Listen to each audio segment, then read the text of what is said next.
Nesse tutorial que eu vou ensinar para vocês aqui, mostrar para vocês, referente aos primeiros passos do nosso trabalho no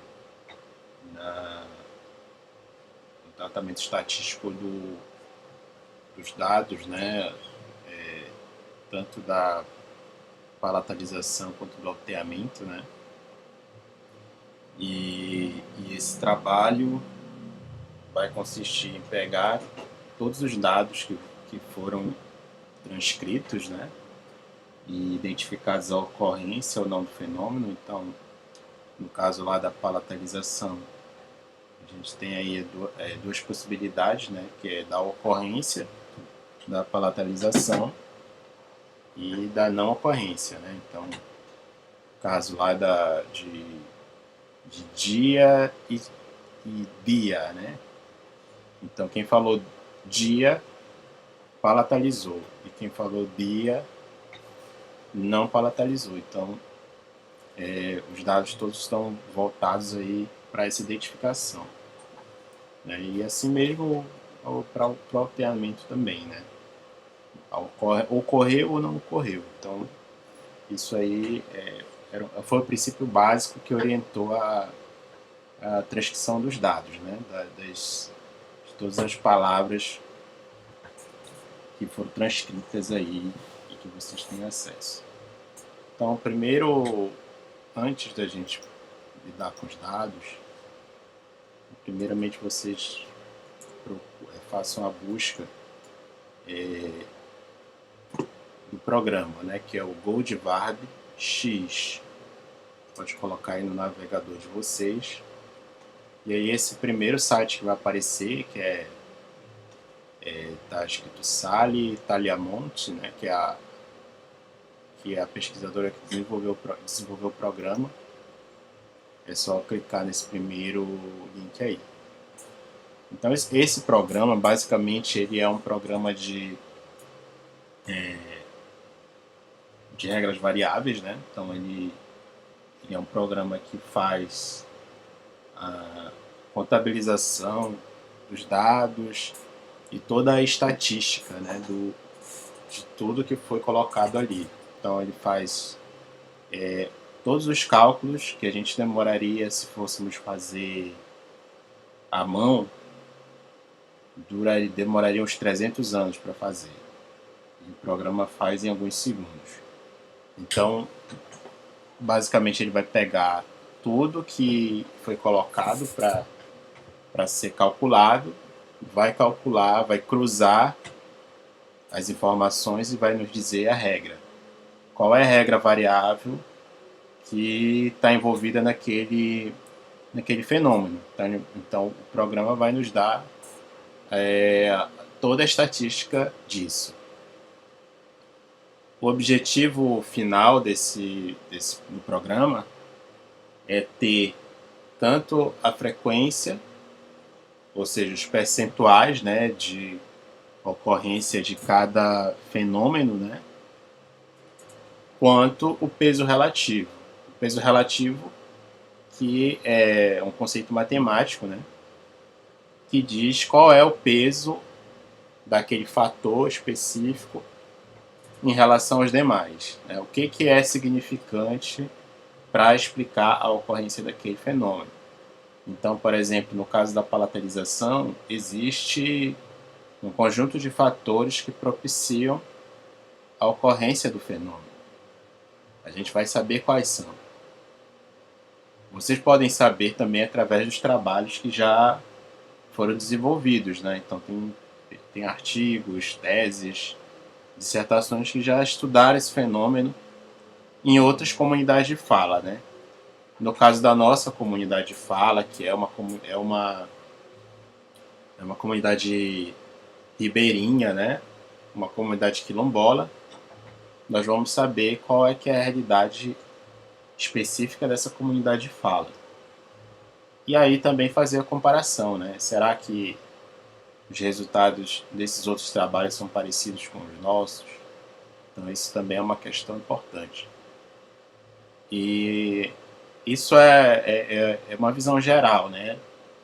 de como o programa funciona. Existe uma série de referências bibliográficas que tratam dessas questões mais de análise quantitativa, né? Então, a sociolinguística laboviana, que a gente chama, né? Ela tem esse lado matemático, e a gente até chama de sociolinguística quantitativa, porque os trabalhos eles são orientados aí para mostrar percentuais, pesos relativos, tendências, né? Então, qual é a tendência que aquele fenômeno tem dentro da comunidade de fala? Então, por exemplo, eu tenho uma estratificação social na pesquisa. Então, eu tenho jovens e tenho mais os informantes mais velhos, né? Então, a gente tem gerações diferentes. E a gente pode ter também formas de uso diferentes, né? Então, jovens eles falam de um jeito e as pessoas mais velhas falam de outro. E com o tempo, o que pode acontecer? Determinada variante pode desaparecer, porque os jovens já param de falar aquela variante e os velhos que ainda falam, em breve vão morrer e não vão estar mais naquela comunidade. E a tendência é essa. E assim como também tem o contrário, né? Quando uma variante é muito forte entre os jovens, ela vai se solidificar ali naquela comunidade. Então, cada caso tem uma forma diferente de encarar, né? A gente também pode ter diferenças de uso entre homens e mulheres. Então, os homens eles têm, me parece, menos cuidado com a fala, né? As mulheres não, as mulheres já têm mais um certo comedimento, uma certa avaliação mais positiva de determinados fenômenos, né? Então a mulher está sempre sendo alvo de avaliação muito mais do que os homens, porque a gente vive numa sociedade que é ainda muito machista, então os homens praticamente podem falar tudo, falam palavrão, falam rápido, falam de qualquer jeito. Isso é uma impressão, tá? Não é fato científico isso. Mas e as mulheres são mais avaliadas, então elas estudam mais, elas têm às vezes elas são chefes de família e às vezes elas têm que cuidar da parte educacional das crianças, ou seja, elas ensinam ali, fazem o dever de casa com a criança, então tem essa diferença, né? Então a gente pode encontrar isso também na nossa pesquisa, diferenças de uso, além dos fatores linguísticos, né? Que pode ser a natureza da consoante, então tem determinada consoante ou vogal que propicia a ocorrência de determinado fenômeno, né? O tipo de palavra também pode ter uma interferência, o tipo de sílaba, então tem muitos fatores linguísticos aí que podem estar envolvidos na ocorrência ou não desse fenômeno, né? A sociolinguística acaba que tentando responder tanto do ponto de vista linguístico quanto do ponto de vista social, né? Então essa é a grande diferença aí, o grande o acréscimo, né? O que a sociolinguística agregou no âmbito da linguística foi discutir o componente social que está envolvido na linguagem, né? Então isso é importante a gente destacar. Falando um pouco sobre o programa, o Goldvarb, ele é um programa que aparentemente ele é muito complexo, e realmente ele é complexo, mas ele é possível de fazer um uso básico dele, né? E é possível fazer as nossas análises a partir desse programa. Então ele é bem simples, a interface é muito simples, ele não é um programa que pesa, então ele é muito leve, praticamente ele funciona em qualquer computador e, e ele já é um programa que já vem muito sendo usado bastante na sociolinguística, isso aí há mais de 30 anos, né? Desde quando inventaram os primeiros computadores, né, que passaram a ser usados em pesquisa, já existia o Goldvab, ele tinha outro nome, é o Varbru o nome. A arquitetura dele é basicamente muito parecida com o programa R, tem um programa chamado R, né, que eles têm uma arquitetura muito próxima. E também o programa SPSS, que é um programa também de estatística que trabalha com variáveis, mas ele é um programa pago. O Goldvab ele já é um programa que não é proprietário, ele é código aberto e tudo mais. Então não precisa pagar para usar. Aqui no site da professora Sally Tagliamonte, que é da Universidade de Toronto, tem bastante informações sobre o programa. E algumas referências também aí, se vocês tiverem uma boa leitura em inglês, né? E aí o primeiro passo é baixar o programa. Então aqui eu tenho versões tanto para o Windows, aí, quem usa o Windows, quanto para quem usa Mac, né? Então é só clicar aqui no link e baixar o programa e instalar, tá? Ele é um programa muito pequeno, então ele não vai ocupar muito espaço. Então ele está bem aqui, ele é pequenininho.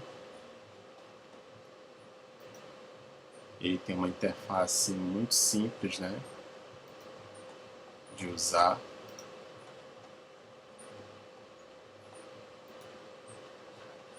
Então aqui ele basicamente tem duas janelas. A janela que nós escrevemos as coisas, os códigos que nós vamos trabalhar, e a janela que é onde nós vamos inserir o arquivo de especificação. Isso aí eu vou ensinar posteriormente, mas a interface do programa é essa aqui, tá? Bem, sobre a codificação, né? Então, como é que vai funcionar? Eu criei aqui uma pasta.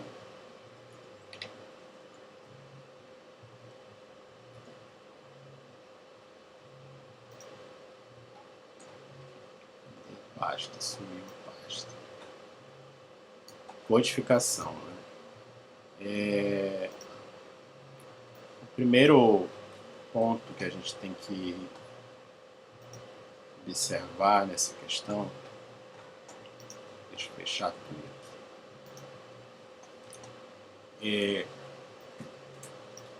que tudo que nós formos trabalhar nesse programa, a gente tem que criar uma pasta só para isso, né? Para centralizar todas as informações, todos os arquivos que a gente for trabalhar. É interessante colocar tudo em uma pasta, não espalhar os arquivos por vários lugares, né? Tem gente que é muito desorganizado e coloca tudo na área de trabalho, assim, e fica um monte de arquivo separado. Então eu sugiro que vocês coloquem tudo em uma pasta. Tudo.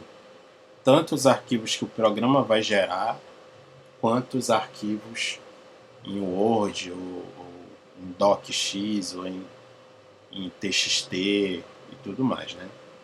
Então, centralizem tudo em uma pasta.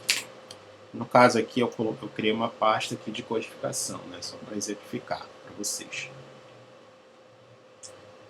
O primeiro fundamento que a gente tem que analisar é que o programa ele lê determinado tipo de informação.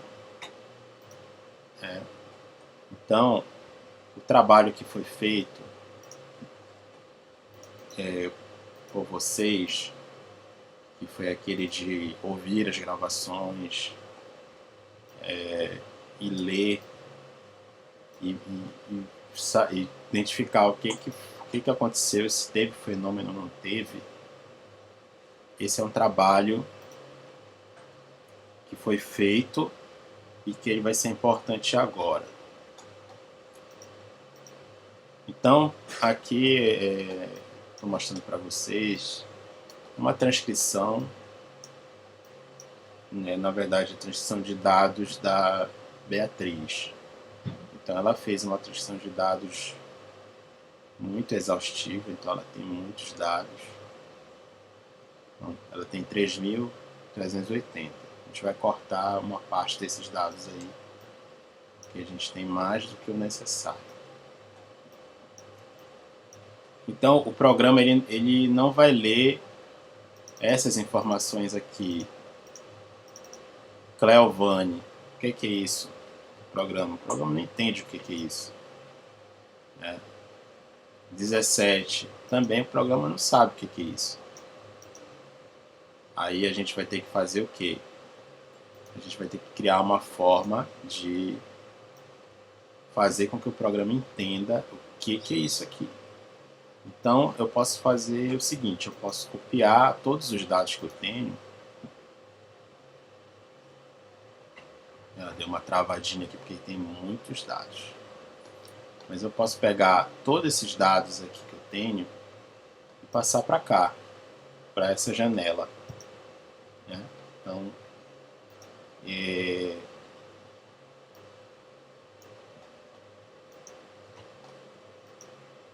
vamos ver aqui o que ele está pensando.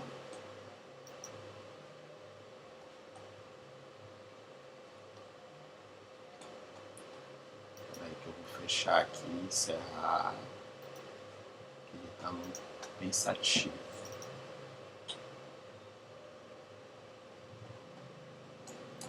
Vou pegar só esses aqui, né? Então, todos os dados que estão nesse arquivo de dados aqui, né, foram todos os dados transcritos. E a pessoa que transcreveu, ela identificou de alguma forma a ocorrência ou não do fenômeno. O fenômeno aqui é o alteamento. Então, nesse primeiro dado aqui, eu já sei que não aconteceu o alteamento, né? Então não teve a vogal média, ela não foi pronunciada na sua forma baixa, né? Não teve,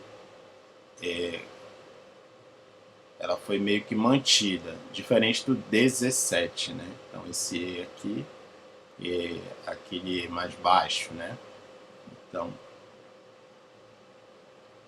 essa é a diferença, se a gente for observar ali o quadro de vogais. Então teve aí um abaixamento, né, dessa vogal. Então, esse é um fenômeno variável.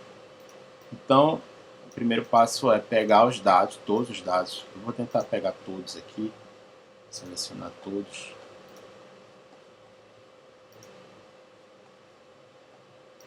E copiar aqui para a janelinha do Varbru, quer dizer, do Goldvarg.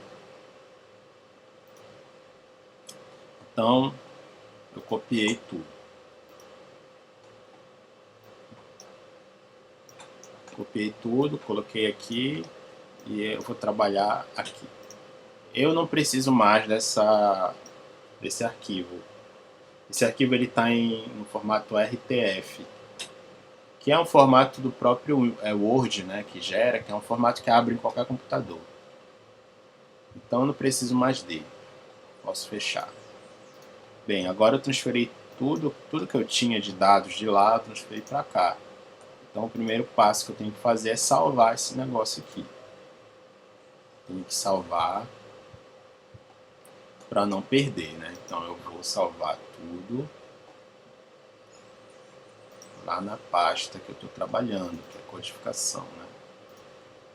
Então eu vou salvar aqui, colocar dados,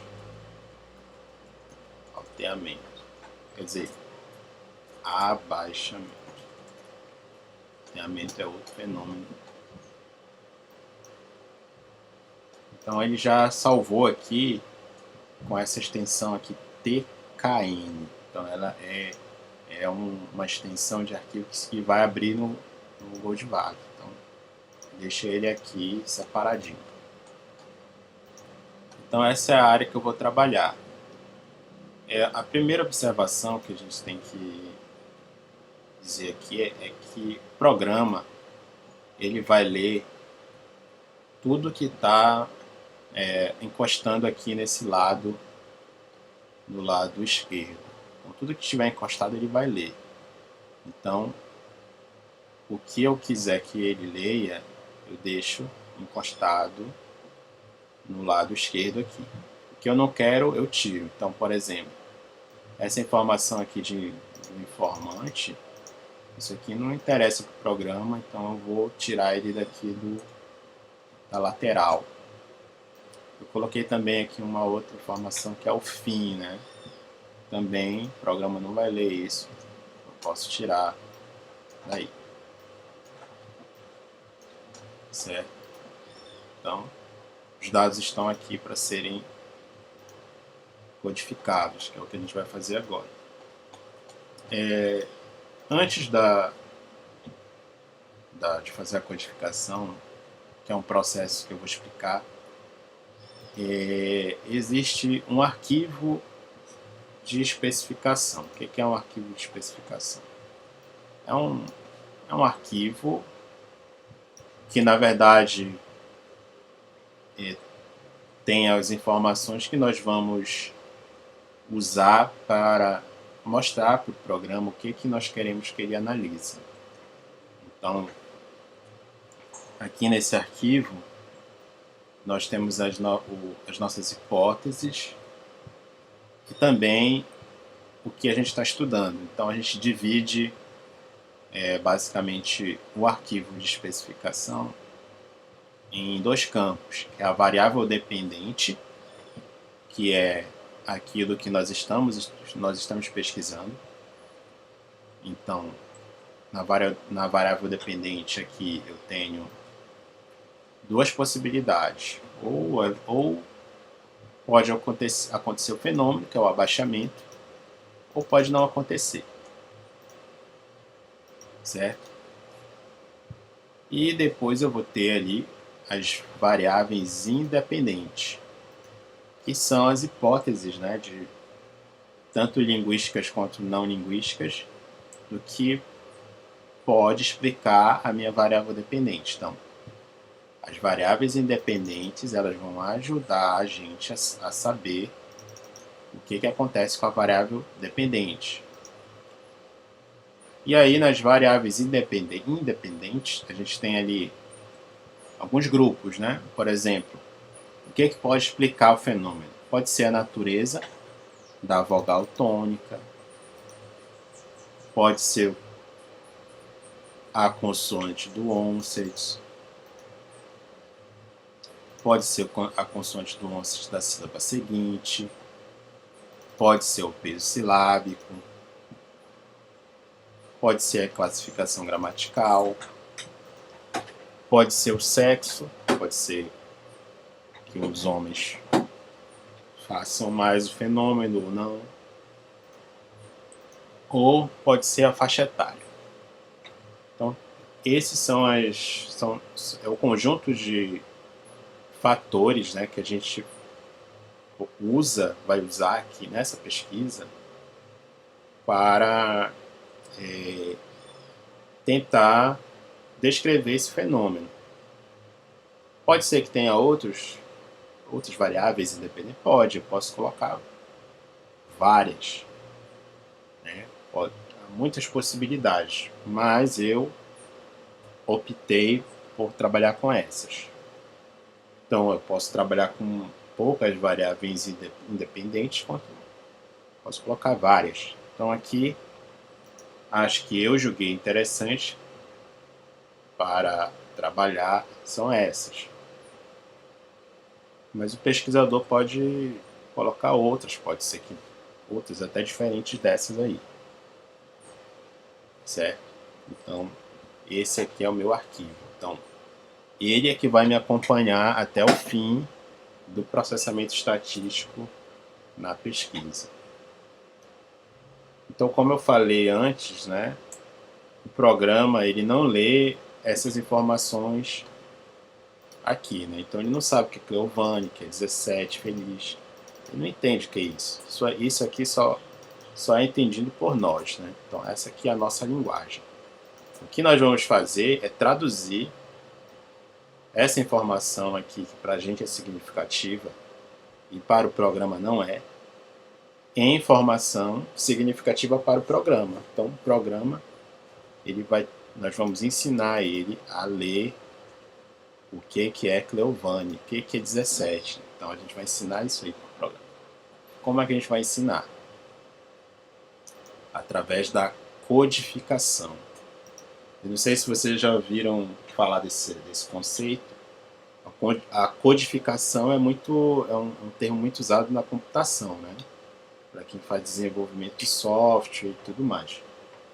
É basicamente usar uma linguagem que os computadores entendem. Então, a linguagem que os computadores entendem não é a linguagem que a gente usa, né? Eles utilizam uma linguagem binária. Então, eles não sabem o que é, com exceção das inteligências artificiais, mas os computadores eles só sabem o que é binário, né? E aqui, no caso, a gente vai fazer esse trabalho também. A gente vai traduzir as nossas informações, que para a gente é significativo, para a linguagem do programa, que ele entende, né? Então, não sei se vocês observaram aqui, que no arquivo de especificação, vou aumentar aqui, no arquivo de especificação, eu tenho aqui os grupos, então aqui grupo 1, grupo 2, e aí eu tenho os fatores. Cada item desse aqui eu chamo de fator, certo? Então, no grupo 1, por exemplo, eu tenho aqui, que é a variável dependente, eu tenho abaixamento e não abaixamento. Só que no programa eu não vou escrever isso aí, né? Eu não vou colocar abaixamento e não abaixamento. Eu vou colocar... apareceu um eu aqui. Eu vou colocar uma informação que o programa vai entender. Então, por exemplo, aqui na Cleovane,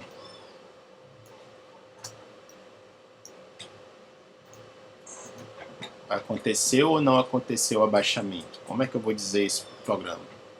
O primeiro procedimento eu vou abrir aqui um parêntese. Sempre quando eu for começar a codificar, eu abro um parêntese. Sempre. Porque o programa vai entender que toda a informação que está aqui dentro desse parêntese, ele pode ler. Então aqui na Cleovane, eu quero dizer para o programa que aqui não aconteceu o abaixamento. Então eu vou colocar o quê? Eu vou colocar N. Vou colocar a letra N maiúscula. Então o programa diferencia maiúsculas e minúsculas. Então é o N, que é aqui o caractere que eu escolhi para representar o não abaixamento.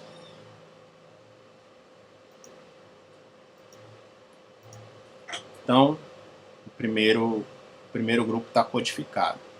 Aí eu vou passar para o segundo. O segundo é natureza da vogal tônica. Então, Cleovane. Então aqui eu tenho aqui a sílaba tônica, né? Cleovane, né? E qual é a natureza dessa vogal tônica aí? A natureza dela é baixa. E aqui, vogal baixa, o caractere é o A. Então aqui eu coloquei o A.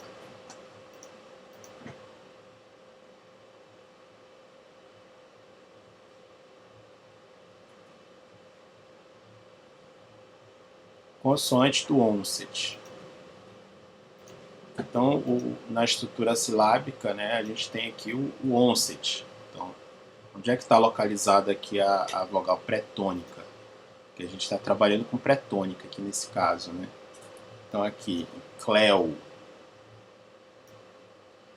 a gente tem aqui o onset, que é um onset ramificado, que é esse C e o Lê, né? Então aqui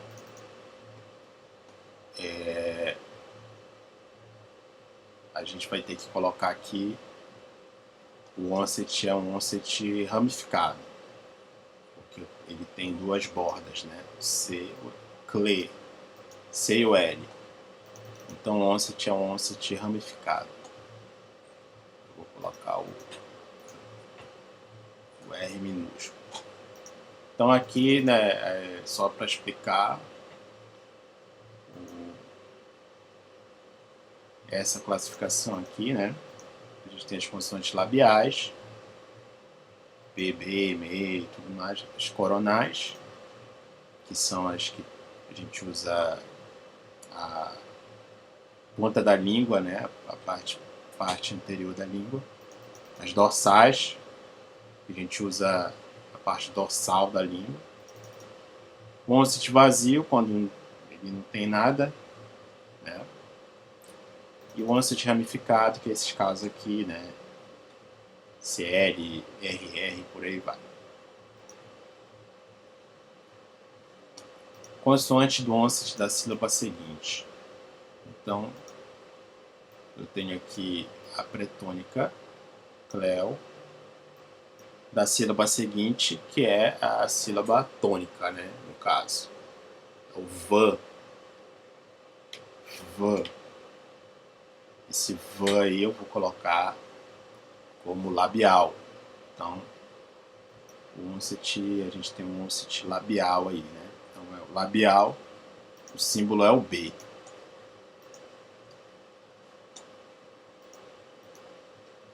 O quinto grupo é o peso silábico. Então, a pré-tônica tem que tipo de arquitetura, né? Então aqui a arquitetura do Cleovane. Vou escrever aqui, tá? Mas não precisa escrever isso aqui não. Então ele tem aqui a arquitetura CC, VV. Então CC, VV. Então a gente considera aqui uma sílaba travada por vogal, porque ele tem aqui esse glide vocálico, né? Então aqui eu posso considerar como uma sílaba travada, tá? Então aqui a sílaba travada, eu vou colocar o caractere vai ser o 3.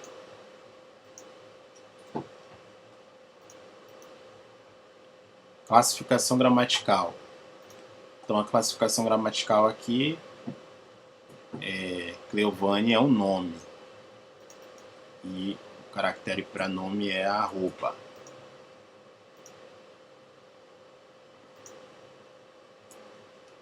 Arroba, né?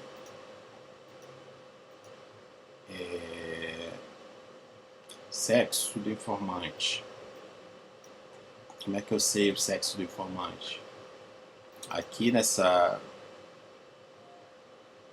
onde tem aqui as informações do informante, eu tenho FB2.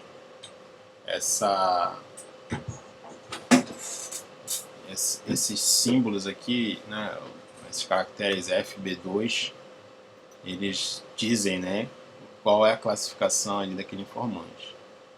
Então, esse informante aí, ele é do sexo feminino. Então, uma informante. Tá até trocado aqui, eu vou até colocar. Feminino é F, masculino é M, para facilitar o trabalho, né? FM. Então, feminino. É uma informante. Qual é a faixa etária desse informante aí? Então, o B, não tenho certeza se é o B, se é escolaridade ou é... Deixa eu verificar aqui.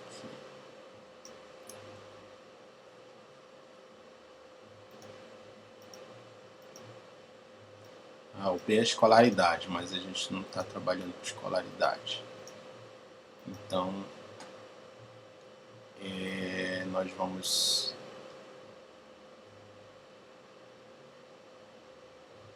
É isso mesmo. Então, qual é a faixa etária, né? Então, o item que identifica a faixa etária é o número aqui, né? Então, esse informante aqui é da faixa etária 2, que é a faixa etária intermediária, né? Então, vou colocar aqui o 2. E aí eu codifiquei meu primeiro dado, né? Depois que eu codificar, eu dou um espaço aqui, ó, porque para ficar bem separado aqui do número 1, que essa numeração ela é útil para a gente depois identificar os erros, né? Então a gente dá um espaço aqui.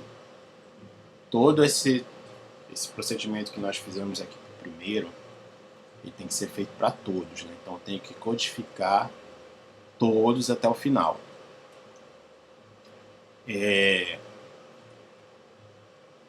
Então sempre abro parêntese e vou codificando conforme o arquivo de especificação. Existem duas técnicas básicas para a gente trabalhar em cima disso aí. Primeiro, codificar um por um. Então eu posso codificar um por um como eu fiz aqui. Essa forma demora muito, então não é adequada. Qual é a outra forma de codificar que eu acho que é melhor, mais ágil? É codificar por grupo e por facilidade. Por facilidade de quantidade de caracteres. Então, por exemplo, o grupo 1 ele é muito fácil de codificar, né? Então ele só tem 2 fatores. Então é A ou N. Então eu vou codificar ele primeiro. Então, por exemplo, eu vou colocar aqui, teve abaixamento no primeiro, então coloco A. No segundo, teve? Não. No quarto, não teve. E assim vai, né? N, N, N.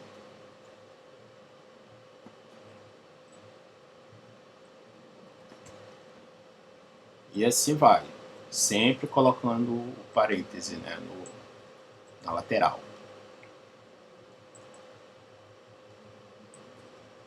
E aí depois eu posso codificar qual?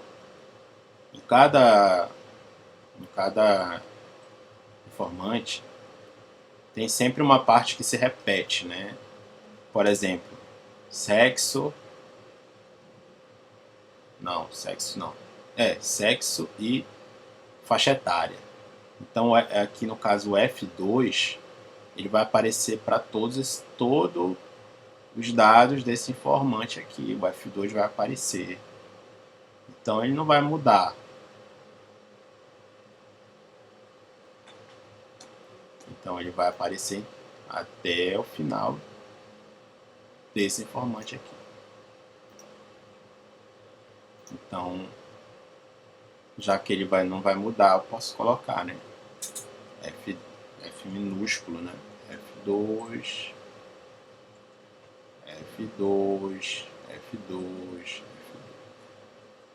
Até eu sugiro para vocês já separarem aqui.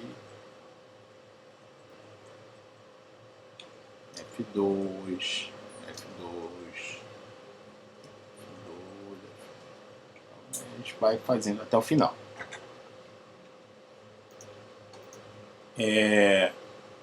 E assim sucessivamente, né? A gente vai dos grupos mais fáceis para os mais difíceis, né? Qual é o grupo? Classificação gramatical é fácil, né? Então não tem dificuldade. Peso silábico. Os grupos mais difíceis aqui de identificar é consoante do onset e consoante do onset da sílaba seguinte, porque você tem que analisar a palavra, né?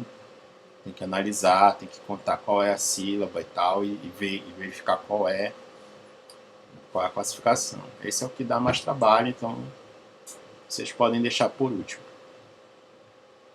Desde que ele fique na ordem, né? Então eu não posso colocar os símbolos que são do grupo 3 na posição do grupo 2. Então, eles têm que ser codificados todos na ordem, né? Primeiro o grupo 1, depois o 2, depois o 3. Isso que tem que ser controlado. Então, a ordem é importante, porque o programa ele vai observar isso, a ordem. E assim, o programa, o que ele vai ler? Ele vai ler isso aqui, ó. Ele vai ler apenas essa codificação aqui que eu coloquei. Para o programa, isso aqui não interessa. Esse dado aqui não interessa. Interessa essa informação. E aí, no final de tudo, quando a gente passar para a fase de processamento dos dados efetivamente, o programa vai contar tudo isso aqui, vai contar cada coisinha que a gente colocou e vai relacionar com tudo. Ele vai cruzar, ele vai dividir, somar. E é isso que importa para a gente. São esses dados aqui, tá? Bem, pode acontecer de errar. Então, vai acontecer erro de codificação. A gente vai corrigir isso depois. Tem uma fase que é só para corrigir esses erros. No início, vocês vão fazer um pouco devagar, mas depois vocês já vão ganhando habilidade, porque o arquivo de especificação já vai ficando na cabeça de vocês. Então, com o tempo, vocês nem vão mais olhar para ele, vocês já vão saber, esse símbolo, esse caractere aqui representa isso, tá?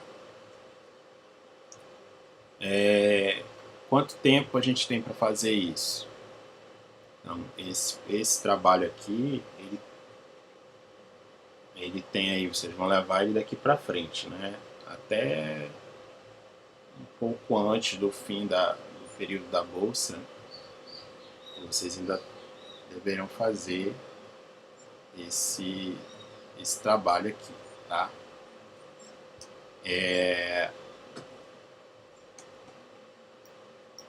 E também, nesse processo de codificação, vocês podem identificar erros de transcrição também. Então, pode ser que na hora que vocês estão fazendo a codificação, vocês vão identificar uma palavra, essa palavra aqui eu acho que não era para estar aqui. Então, pode deletar. Se foi erro, ela não deveria estar. Eu transcrevi errado. Essa palavra aqui não era para estar aqui. Pode deletar. Pode deletar, ou vocês podem só tirar ela, desencosta aqui da lateral esquerda, que aí o programa não vai ler. Então o programa só lê o que está aqui do lado, aqui na lateral esquerda. Então aqui vocês vão colocando, né, os parênteses e vão codificando. Codificando conforme aqui o arquivo de especificação. O programa ele diferencia maiúsculas e minúsculas. Então, se você colocar, por exemplo, aqui no grupo 2,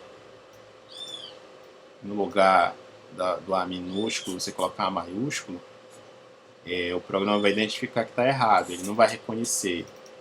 Ele vai dizer, não, esse caractere maiúsculo que você colocou não é o que você me ensinou, não. Você me ensinou que é o A minúsculo. Se você colocar diferente, ele não vai entender, e ele não vai ler. Vai dizer, ó, isso aí tá errado, cara, pode trocar. Então, por isso que ele é sensível a maiúsculas e minúsculas, tá? E assim, sempre que fizerem, codificou, salva. Tá em inglês aqui, mas vocês sabem, save, save. Pode cair energia, então salva. Então, sempre salvando. O computador às vezes não deixa na mão, né? Então é importante a gente sempre salvar, para não perder essas informações, tá? Então essa é a tarefa, codificação. Depois que codificarem, eu codifiquei tudo, cheguei lá no final, codifiquei, e agora? Aí agora a gente vai passar por uma outra etapa, que aí a gente vai entrar num outro tutorial futuro, tá? Então, por enquanto essa é a tarefa. Essa é a tarefa que é a codificação. Parece que é uma tarefa muito chata, muito demorada, mas ela, com o tempo vocês conseguem